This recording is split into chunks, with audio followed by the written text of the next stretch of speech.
folks, Robert Calcagno here with weekend predictions for March 10th. Fortunately, there's only one movie to look at this weekend, but it's the original Monster King himself, Kong Skull Island. We're reintroduced to the Simian Goliath as a team of explorers and soldiers travel to an uncharted island where they come face to face not just with the legendary Kong, but with a whole swath of titanic creatures. This is a character as old as modern cinema gets, a creature that was truly cinematic and larger than life. There's a reason we keep returning to the character, be it the 1976 version, Peter Jackson's most recent version from 2005, and who could forget Homer Kong. Looking at the box office for the franchise, there's actually no definitive amount that the original made. The film came out a week before FDR's inauguration. Tickets were still a nickel. The closest estimate is roughly 2.8 million or 52 million with inflation. Keep in mind that numbers through multiple re-releases, as was standard for most films during the year. For the 1976 version, produced by Dino De Laurentiis, in a deliberate effort to capitalize on the blockbuster success of Jaws, the film, which took our lovable ape to modern-day New York City, the film grossed 52.6 million, or 213.7 million with inflation, good enough for 7th best of the year. But in a year where some of your highest-grossing films were Rocky and All the President's Men, it's debatable if it connected with the American public in the same way as the original.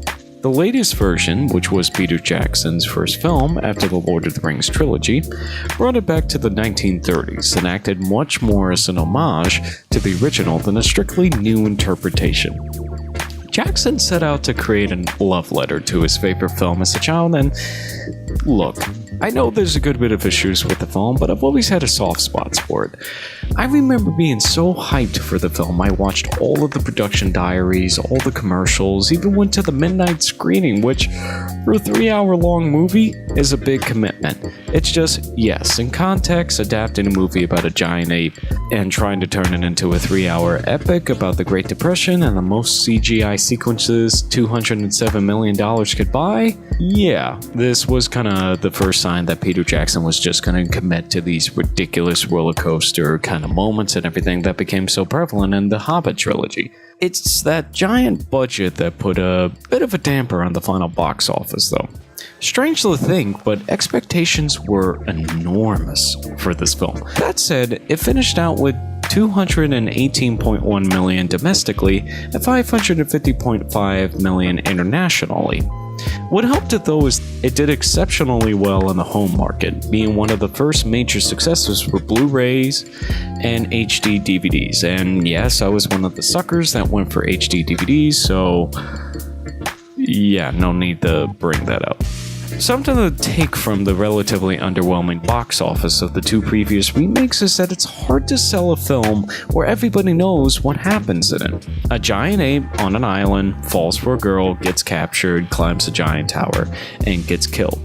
So, instead of following the Beauty and the Beast allegory of the previous incarnations, this film seems to be taking a different approach, mostly due to legendary pictures and Warner Brothers' attempt to create an all-new monsterverse, with Kong Skull Island acting as a bit of a prequel to Godzilla since it takes place in the 1970s. The marketing and the look of the film has ran with that setting though, with much of the marketing invoking Vietnam-era films like Platoon and especially Apocalypse Now.